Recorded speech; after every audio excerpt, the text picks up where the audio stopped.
Morning, Abotai. Today is Erev Tisha Beav, and as a result, there's a machloket in the minhagim whether or not Tikkun Chatzot, the daytime Tikkun Chatzot, is supposed to be recited today. The Ben Ish Chai says yes, Pri Megadim and others say no. Hagon Chaim Tzion, Abba Shaul in Or Letzion Chelek Gimal, writes that the prevalent minhag is not to recite Tikkun Chatzot Shel Yom today, this afternoon after Chatzot. Now, today we also have the Seudah Mafseket, which is the last meal before Tisha B'Av. Please listen carefully because a lot of people misunderstand and do the wrong thing, so it's important to have it clear.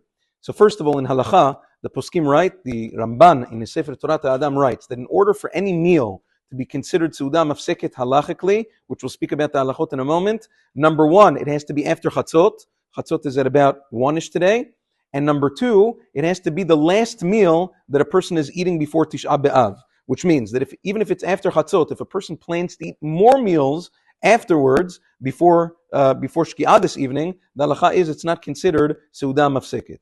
The laws of Seudah Mafseket, the Mishnayot and Gemara at the end of Masechet Ta'anit write that number one, a person, whereas until now, since Rosh Chodesh Av, we haven't been having meat or some people wine, that's during the entire 9 days, that's Mechamat Minhag, that's a custom. It is asur min ad-din, it is halachically forbidden to have meat, wine, chicken during the Seudah Mafseket.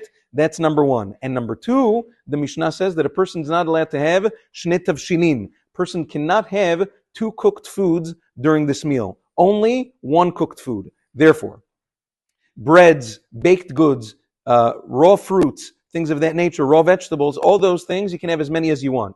But cooked foods, you can only have one. Therefore, what people usually do, sometimes people, they have their whole meal, they have pastas, rice, all sorts of different foods, and then at the end of the meal, they say, okay, now let's sit down, and we'll sit down on the floor, like people know that is the minhag, and we'll eat an egg on the floor for Seudah Mafseket. Big, big mistake. Pri Chadash, the Shulchan Gavoa, many other poskim decry this mistaken minhag, and they say, what are you talking about? You're going to sit down on the floor before Birkat HaMazon to have an egg? You already had more than one food, and the egg is already the second food. So what are you doing exactly? That's asur. What are you going to do? Okay, I have a better idea. Let me say Birkat HaMazon, and then I'll sit down on the floor and have an egg, because now it's not part of the meal anymore. Pri Chadash says, first of all, that's still part of your meal. You sat down right after Birkat HaMazon, that's still part of the meal. Number two, that's a bracha she'ena tzricha. You're causing an unnecessary bracha after Birkat HaMazon. You're sitting down to make a she'akol on an egg. That's inappropriate. Therefore, the best thing to do la'alacha, according to the Chazon Ovadia, Torah Moadim, Yalkut Yosef, and others, listen carefully what a person should do, is preferably a little bit earlier in the afternoon, you can have a late lunch. And you can have as many cooked foods over there as you want, because it's still a lunch.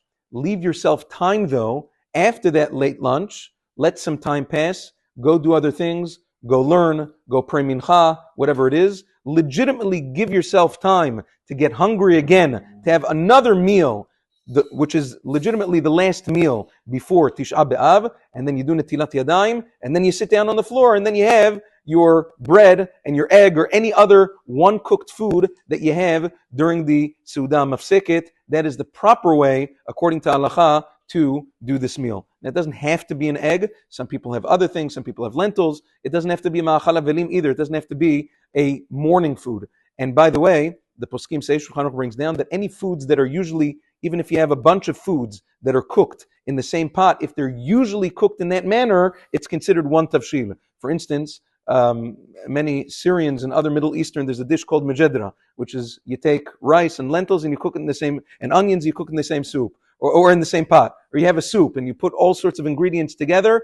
Anything that's usually cooked together as one food in the same pot, it's considered one food, but pay attention to the rule that we said before, so you don't transgress the halacha of shnei tavshilin. A person should preferably during this meal, the demeanor should be very sad. The Gemara says, people should not sit together so that you're not mitchayev bezimun. The family should spread apart so that there's no zimun. One sits in that corner, another one sits in another corner, whatever it is. And the person should sit there sad, like a person sitting with his deceased relative in front of him, having to eat like that. Barely the food being able to go down. So it's a very, very solemn time. Person should not eat right all the way up to Shki'ah, because in doing so, sometimes you can you can miss Shki'ah, so a person should stop a minute or two before. Shki'ah this evening is at about 5 to 8. So stop a moment or two before that so that you don't get into issues. Just something about this evening. Unlike Yom Kippur, on Tisha B'Av, the harchakot, the distances between man and wife, are not in effect, besides for obviously Tashmish Mitah. Marital relations are forbidden on Tisha B'Av, and Maran says the only thing in order to stay away from that, the minhag is not to sleep in the same bed either. So on the night of Tisha B'Av, the minhag is to separate beds. However, all of the other harchakot, passing, touching, all of these things are not in effect on Tisha B'Av, unlike on Yom Kippur.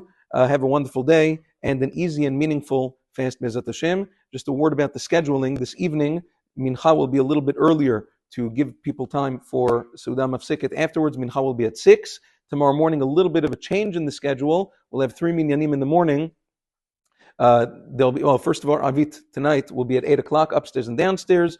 Tomorrow, Shacharit up here at Nitz. Hodu will be at 5:45, and then 8 up here and 9 o'clock downstairs. So there'll be 3 minyanim for everybody to choose from. But there's no 6:30 minyan tomorrow. It'll be at the Nitz. Have a wonderful day.